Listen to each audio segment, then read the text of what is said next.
নমস্কার বন্ধুরা, আমি এসে গেছি। আমি রাইনীবালা পাল।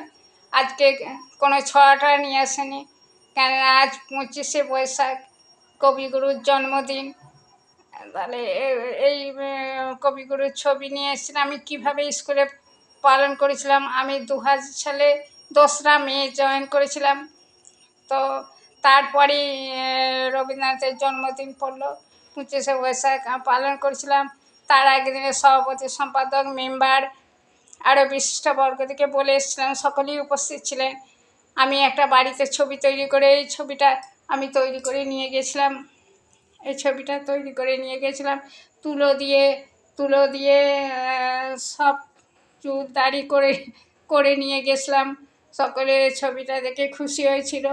আমি এরকম ছবি তৈরি করে নিয়ে গেছিলাম, যেরকম নিয়ে গেছিলাম সেই রকম ছবি আমি তৈরি করে দেখাচ্ছি। আমার ভুল ত্রুটি থাকলে আমায় ক্ষমা করে দেবেন। একটা খুব ছোট বাচ্চা বলছে, ও দিদিমণি গো, চুলগুলো সব পেকে গেছে, চুলগুলো সব পেকে গেছে। সকলে হাসতে লাগলেন। বাচ্চারাও হেসে লাগলো। বাচ্চাদিকে সভাপতি বলে, স্যার একটা করে কবিতা বল। সবাই আতা গাছে তোতা পাখি বললো। আতা গাছে তোতা পাখি, ডালিম গাছে মৌ, হিরে দাদার মরমরে চান ঠাকুর দাদার বউ। সকলে বলল, 2-4 কুমোরপাড়ার গরুর গাড়ি, বোঝাই করা কলসি হাঁড়ি, গাড়ি চালায় বংশী বদন, সঙ্গে যে যায় বদন। এই 4 লাইন 6 লাইন করে পড়লো।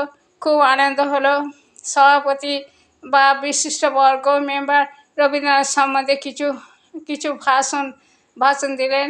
বাচ্চারা অত বোঝেনি, যাই হোক। এবারে কবিতা বলা হলো। কবিতা বলার পর শেষকালে সকলে মিলে গোল হয়ে দাঁড়িয়ে জনগণ মন অধি গানটাকে অনুষ্ঠান সম্পন্ন করা হলো। বাচ্চাদেরকে কিছু মিষ্টান্ন দেওয়া হলো। তারা খুশি হয়ে বাড়ি গেল। বিশিষ্ট ব্যক্তিরা অত্যন্ত খুশি হয়েছিলেন। বলছে, দিদিমণি এইভাবে স্কুলকে চালিয়ে নিয়ে যাও, তোমার স্কুলে আরও উন্নতি হবে, সামনে বছর টিচার পাবে। এইভাবে বলতে লাগলো। যাই হোক, আর বেশি কিছু বলছি না। আমার যদি ভুল ত্রুটি থাকে আমায় ক্ষমা করে দেবেন। নমস্কার।